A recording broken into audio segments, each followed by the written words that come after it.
The dog is barking at the little girl and she is scared of it. Sobbing, she tries to count and asks why. The big fat count, enraged, declares that he is just doing what he should have done for his family, referring to her as a dirty brat and telling her to die obediently. As tears trickle down her face, she reflects her fear and pleads for him to stop, saying she doesn't want to die. The count tells her she is just a seed of abominations and uses his sword on her. Suddenly, she startles awake, realizing that the nightmare has appeared again. She shakes her head, noting that now is not the time for her to sleep like this. She screams about someone being poisoned, then sighs and reflects on her difficulty with pronunciation, lamenting that at only 5 years old, her tongue is still short and she hates being a kid. She is determined not to give up. She screams, trying to pronounce perfectly, that the culprit is the old Count Avanch. Then, excitedly, she exclaims how beautiful the gold coin is and demands to be given the cost of foster care in gold coins. She declares that her name is Mia Avanch and acknowledges that she might seem obsessed with money, but it's all to save her own life. Her stomach rumbles and she becomes sad, thinking she might starve to death before she can get those gold coins. Even so, she believes the door will be opened today, as she has never been out that door in her life. She laments that no one will be able to save her as she lives in the Avanch mansion. But her existence is like that of a ghost. All she can do is bear with it. Mia's stomach rumbles and she yells at it to stop. She tells herself that important days are coming and she needs to practice her pronunciation more. She wonders why things turned out this way, revealing that she is actually the daughter of the saintess, Arsila of Lanch. Arsila is the 9th daughter of the gods, revered as the saintess El-Hala by more than half of the Empire's people.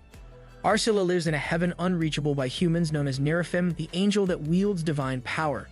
Special people are always blessed, and chosen existences are called saintesses and knights, whose descendants are born with brilliant silver hair. Thanks to her mother, the Avalanche family received a lot of wealth and power.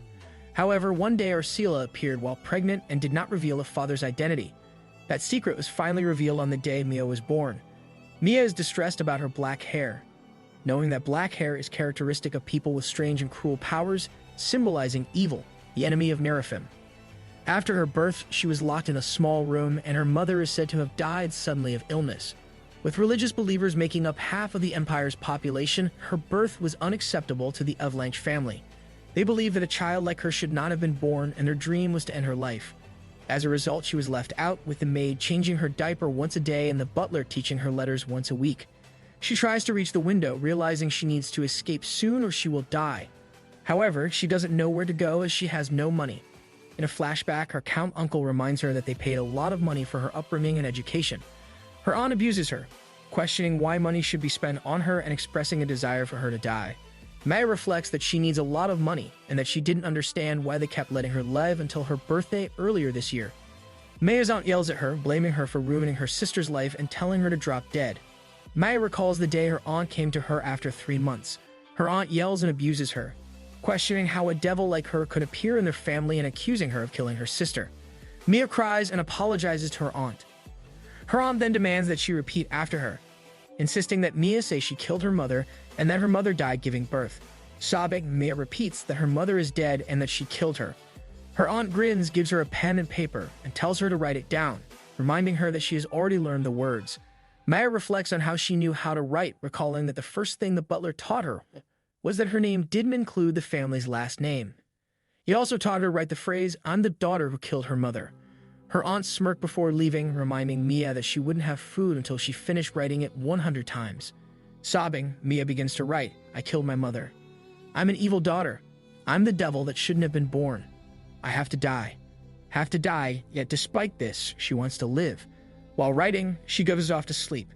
She fell asleep and fainted, dreaming a long dream.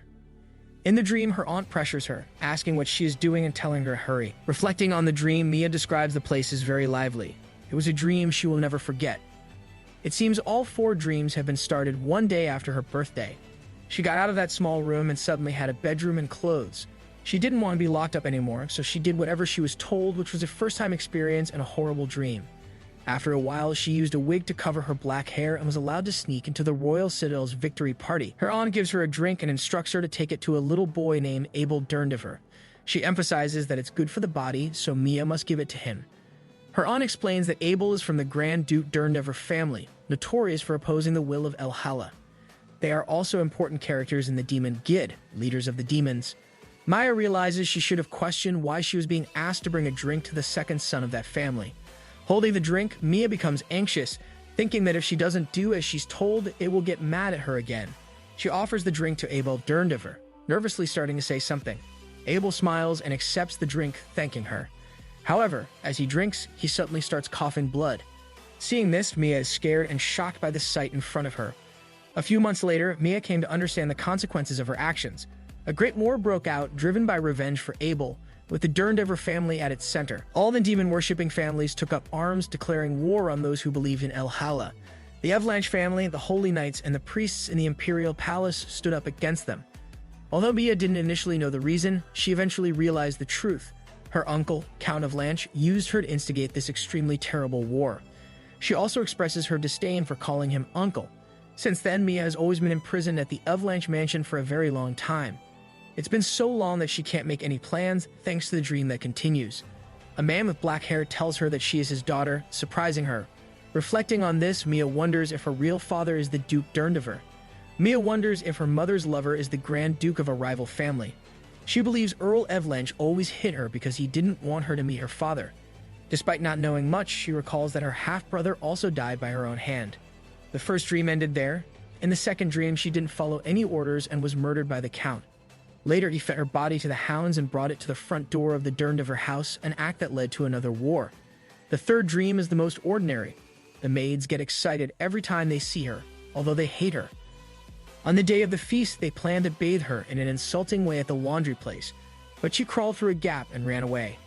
Mia started a street life just like that, unable to go to the orphanage for fear of her family finding her. She joined a group among many different gangs on the street at a very young age. After facing many difficulties, she met a kind boss and got an apprenticeship. No one suspects she's a noble's daughter. She worked hard and later became a manager working at the cashier. However, she expresses being tired and wanting to wake up. Finally, she describes the fourth dream as very special and a bit short. In this dream, Duke Derndiver affectionately pats her head and calls her Mel. Mia wonders if her true name is Mia, but the Duke insists on calling her Mel. Feeling confused yet comforted by this affectionate gesture, Mia hugs the Duke, thinking about how sweet the moment is. Mia wakes up sadly and reflects on why her father hugged her. She blames herself for her father's death, believing it's a trap and that nothing good can happen to her. However, she considers the possibility that what she saw might be the future. If she could choose that future, she thinks she might be able to escape from her current situation. Her plan is very simple. Sell the evil plot of her uncle to her father, knowing her father is an enemy of Avalanche. She is confident her parents will listen to her. Use the information to claim maintenance fees for all the time she has been mistreated. Ask her father to help her find a protection agency for a child like her or a recruitment place. Find a way to live after receiving the money. Mia hopes these steps will help her change her fate and find a better life for herself. Mia is determined, stating that she has practiced pronouncing very hard, believing everything will be fine. She prays that if there's a God, her father will become a gentle person. Just then, her room door opens and her aunt and uncle enter. Reflecting on this moment, Mia bows to her aunt and uncle, feigning excitement and expressing that she missed them both. The Count rudely tells her to follow him, to which she responds with surprise, asking what he means. He informs her that her room has been changed. Mia excitedly stammers, saying it's great news. Her aunt turns back in surprise to look at her. Reflecting on the situation, Mia thinks to herself that this is perfect. She knows leaving this room marks the beginning of every dream, and now it's her turn to make decisions. Mia sits on her bed, reflecting that it feels soft. She notes that while it's still an old room, it's not cold and doesn't give her splinters in her feet. She smiles, thinking that if she were in the first dream, she would be sitting next to her aunt in the banquet hall. However, in reality, she was still alone in her room even in the evening. The reason for her earlier fuss with the maids and her biting one of them was because she was angry. Her aunt intervened, telling them to leave Mia alone, while the Count suggested giving her some time to adjust. They then left. Now, Mia expresses relief, noting that everything has been identical to the third dream up until now. She wonders if the maids will bring her meal just like they do in the dream. She plans to act out and be horrible to the maids so that they will forcefully bathe her, giving her the chance to escape. Her immediate plan is to find her father, believing that even a scary demon Grand Duke wouldn't neglect a poor child like her who may be his kin. Mia declares that she's going to make sure to get her child support money. She begins practicing the pronunciation of child support. Just then, a maid enters with food. Maya realizes it's the same maid from earlier. The maid says, "Here's your food." Mia nervously thinks to herself that it's just as she expected.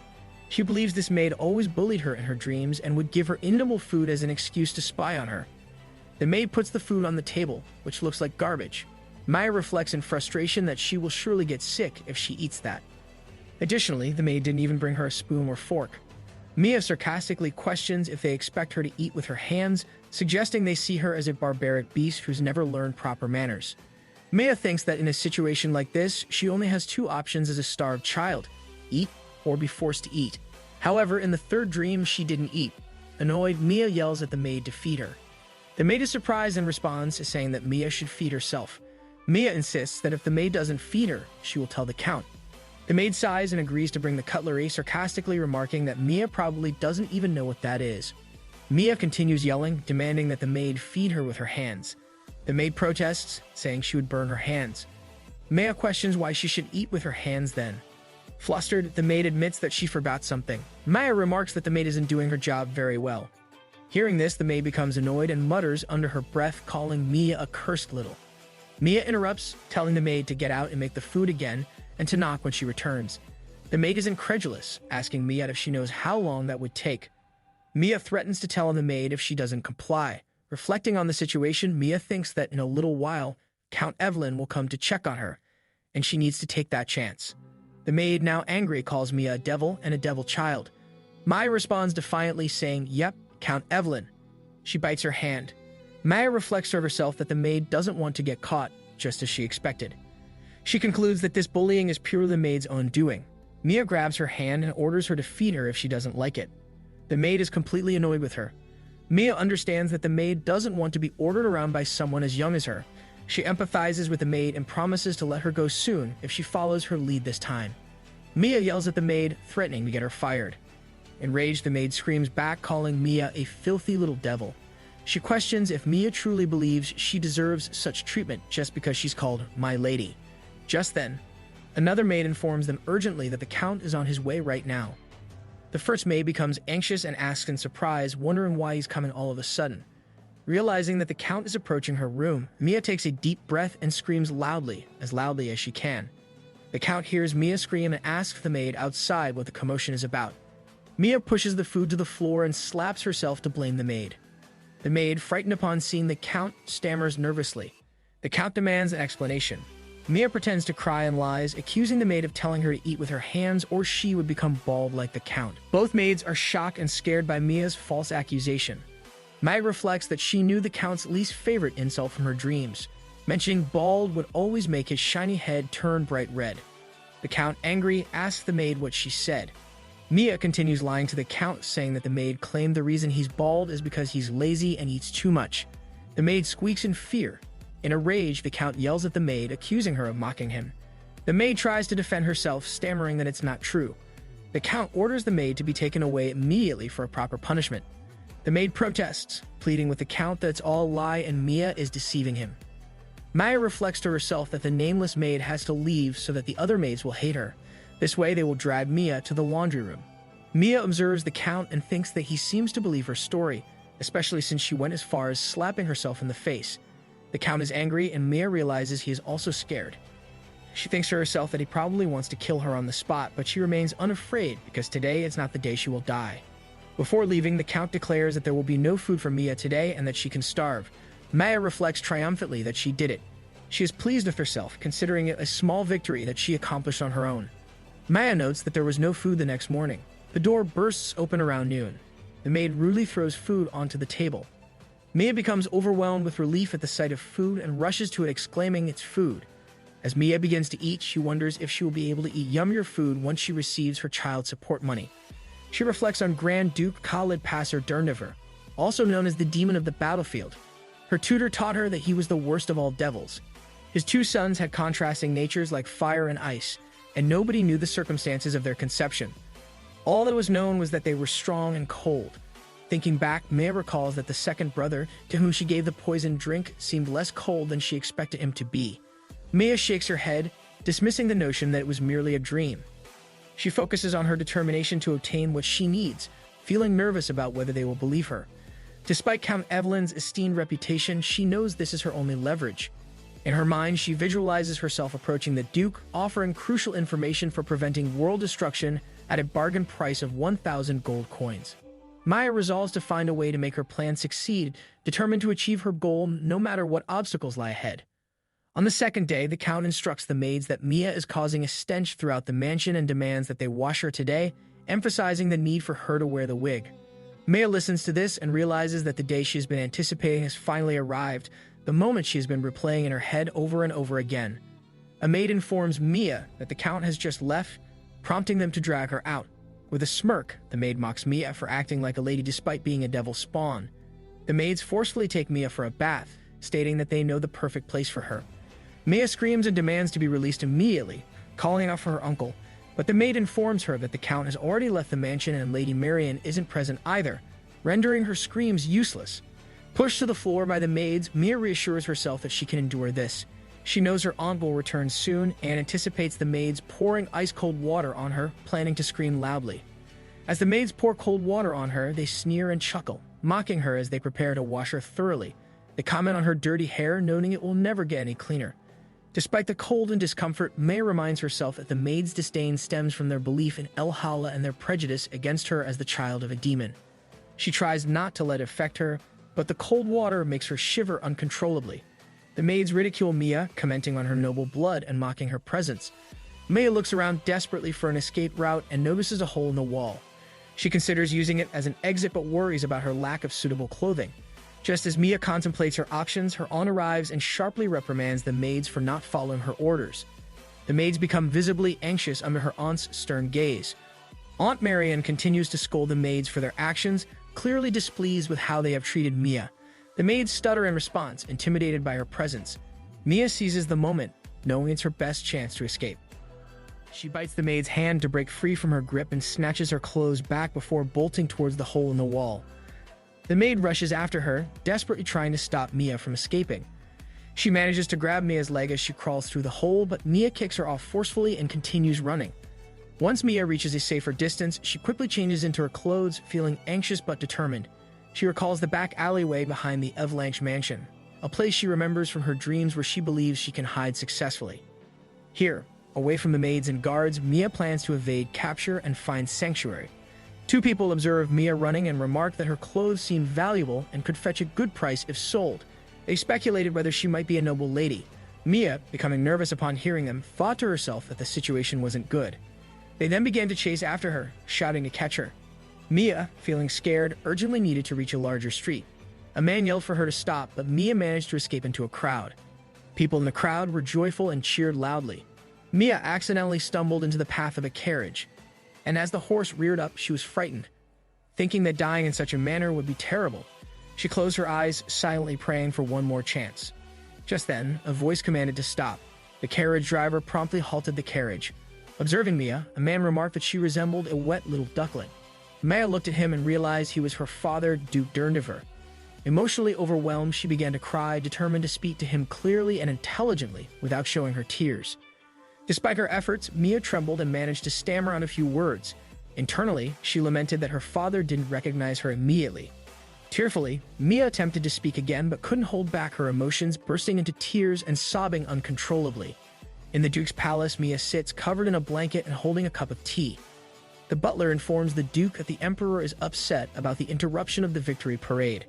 The Duke dismisses this concern, stating that he has fulfilled his part in the Emperor's amusements, and if pressured further, would resort to drastic measures. Mia, observing the Duke, reflects that he seems to have never feared anything in his life.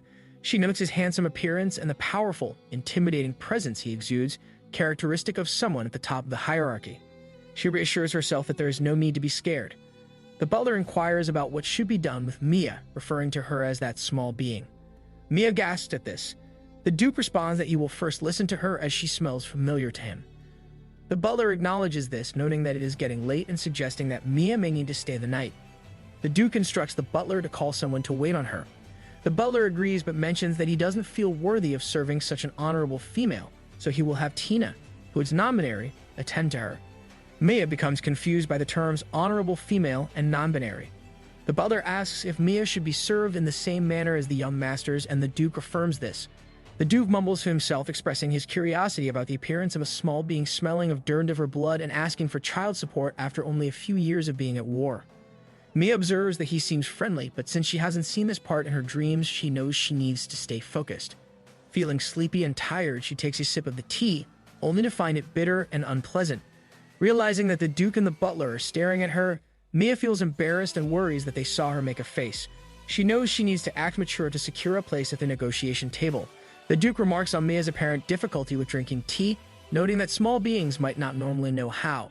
The butler admits uncertainty, explaining that while he has only seen their young masters, Mia's reaction clearly indicates she does not like it. The Duke compares her to Abel, who drank tea made from minotaur horns, and upon agreeing that Mia is nothing but skin and bones, instructs the butler to feed her what she likes. As the Duke begins to leave, Mia notices and panics. She can't let him go like this. Springing up, the hot teacup slips from her hand and spills onto her leg. She runs to grab his leg. She screams desperately, insisting that it is true, and that he is her real father. Maya reflects on the urgency of her message, realizing she needs to convey it to her father. She shouts out her intention to make a deal with him, warning that someone is going to be poisoned. Both the Duke and the butler are taken aback. The Duke, grinning, misconstrues her words, asking if she intends to poison him if he doesn't agree to the deal, remarking on how devilish that would be. Mia is stunned, internally protesting that this isn't what she meant and insisting that she's not a devil. As the Duke lifts her up, Mia suddenly feels a sting on her leg from the hot tea. The Duke, noticing her discomfort, remarks that she burned her foot and questions if it was so urgent to talk to him. He instructs the butler, Levius, to heal her. Levius chants a spell to heal her burn, and Mia is amazed by the rapid healing. Mia thinks about making a good impression and remembers to express gratitude. She bows and thanks them, though Levius comments on the novelty of being thanked by a female devil, which confuses Mia. Levius then excuses himself, leaving Mia alone with the Duke. Recognizing her chance to speak with him, Mia gathers her courage and recalls her practice, deciding to speak slowly and clearly. She tells the Duke he cannot go to the party tonight. The Duke questions why, prompting Mia to explain that she found her way to him to deliver this message, emphasizing the difficulty of her escape. The Duke then asks if she is requesting money, causing Mia to gasp in surprise. Mia shyly requests money for the information and also for child support. The Duke acknowledges her request.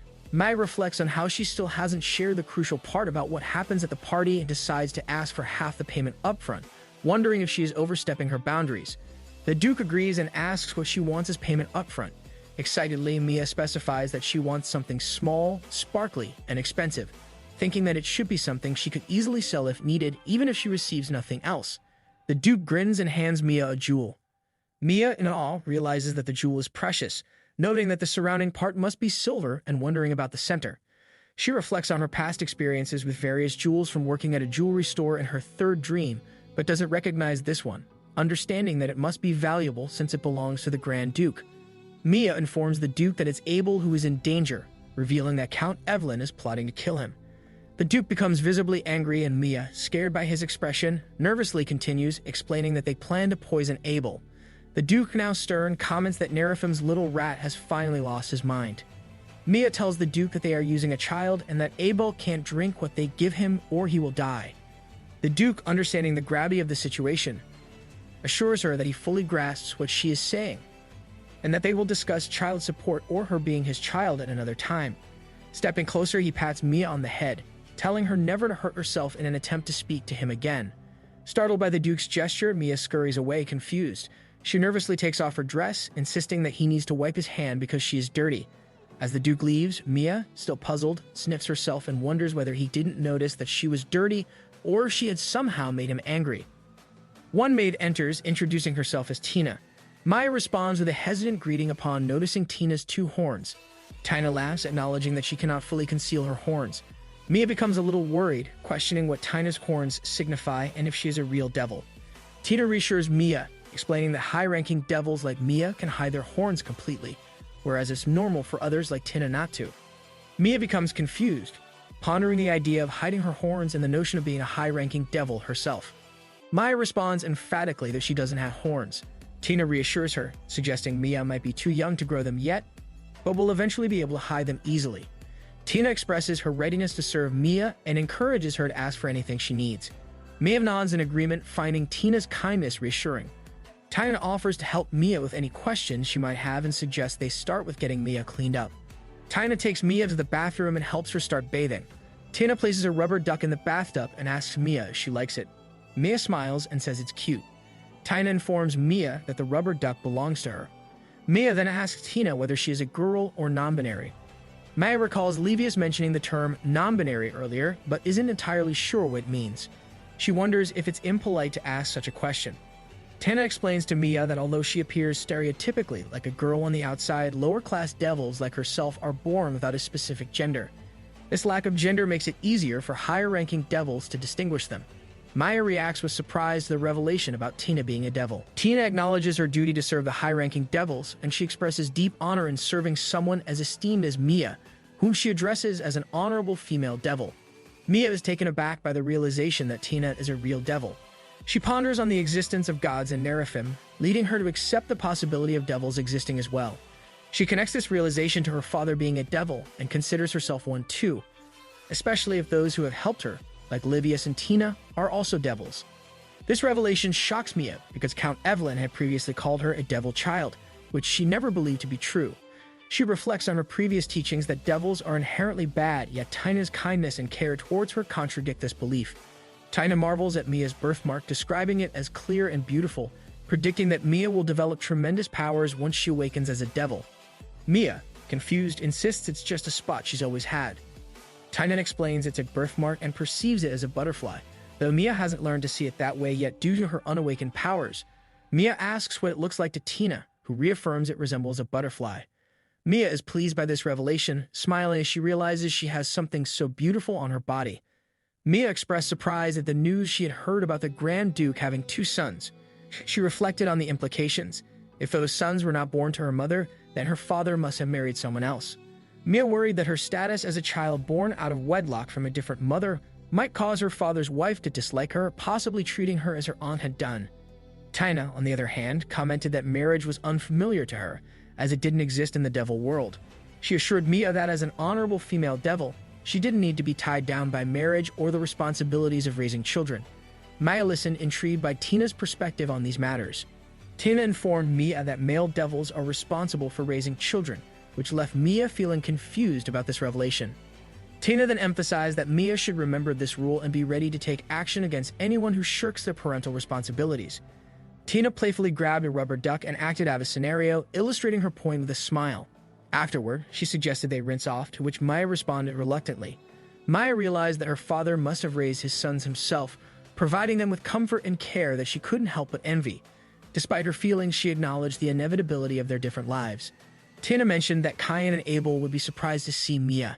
Hearing the name Cain, Maya reflected quietly, finding it pleasing but feeling a sense of sadness. She questioned the purpose of learning his name since they wouldn't truly be family anyway. Maya resolved to negotiate with her father while she had his attention, planning to depart as soon as her business was concluded. Mia peacefully drinks her milk and finds it sweet. She looks into her cup, wondering what is inside. Tina explains that they are marshmallows that haven't fully melted yet. Mia's face lights up with the discovery of marshmallows. Then, Tina covers Mia in a blanket and tells her it is time for her beauty sleep, emphasizing the importance of sleep for growing bigger and stronger. Mia is concerned about the Grand Duke, knowing he is busy with many responsibilities after returning from the war and an urgent visit to an important place. She worries if he has time to hear her story and if he will ensure Abel's safety, as she does not want Abel to die. Tina wishes her sweet dreams and leaves the room. Mia loves the soft bed, reflecting on her first ever warm bath and how delicious the milk with marshmallows was. Pleased, she smiles, thinking that these special memories will help her be strong and brave in the future. However, she reminds herself that this isn't her home and she can't get too comfortable. Taking the blanket, she decides to sleep on the floor, thinking it would be too sad to leave if she got too accustomed to the comfort. Meanwhile, the Duke inquires about Mia, and Levius informs him that she is asleep. Levius adds that Tina found a butterfly birthmark on Mia during bath time. The Duke contemplates, perplexed.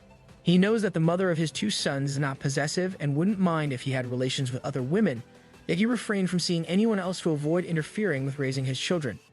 Despite this, a daughter has suddenly appeared, leaving him to ponder the only plausible explanation he can think of. The Duke asks about any updates from the Evelyn family. Levius reports that the Evelyn family's knights were seen running around the alleyway behind their mansion, which their people at the pawn shop found very strange since the knights don't normally patrol that area. It seemed as though they were searching for something.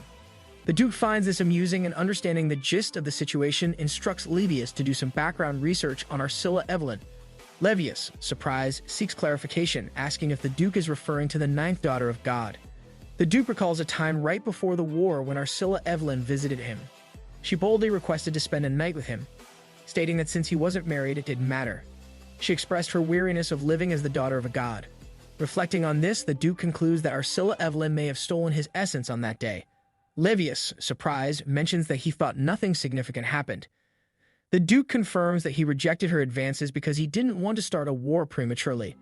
However, he now believes that Ursula might have taken his essence and conceived a child on her own, considering her age and her confinement in the Evelyn mansion all this time.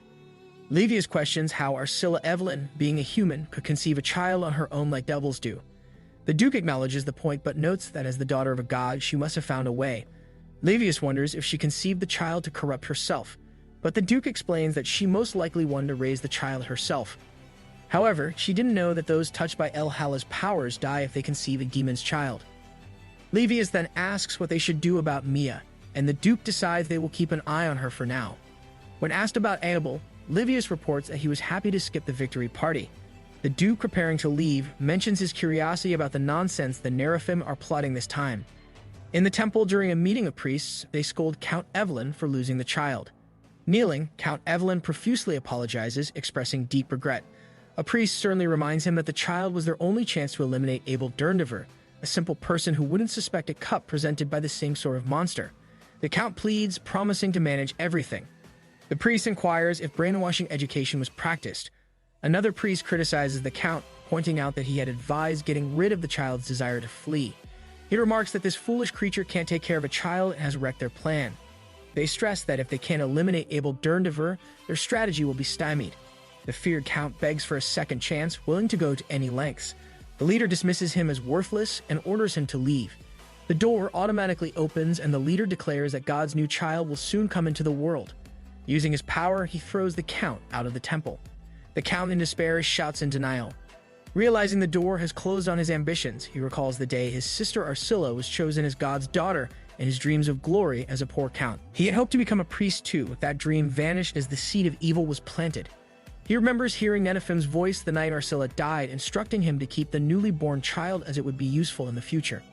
Neraphim's voice had told him he couldn't kill the child but didn't have to love it.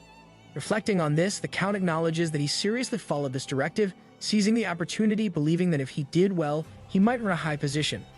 People around notice Count Evelyn and comment on the mark on his head, identifying it as the mark of humiliation, a penalty inflicted by Neraphim on corrupt believers. They declare that Count Evelyn has been rejected and become anxious. The mark of humiliation signifies that the person is deemed a traitor who will never receive any benefits from El Hala. People snicker at him and urge to get rid of him before anyone else notices, calling him a traitor. As the Count tries to reach his carriage, the people mockingly suggest he should take off his overcoat before leaving and sarcastically talk about showing mercy to him, but insist they don't want to see his face again. In the carriage, the Count is scared and wonders how he will live after being marked with the mark of humiliation. He considers options like running a business with whatever money remains or marrying Marion, who is divorced from her husband. However, he is interrupted by the realization that rumors of him being a traitor are spreading. He notices something and tells the driver, "Oh, look, this is not the way home." But before he can finish his sentence, the driver attacks him.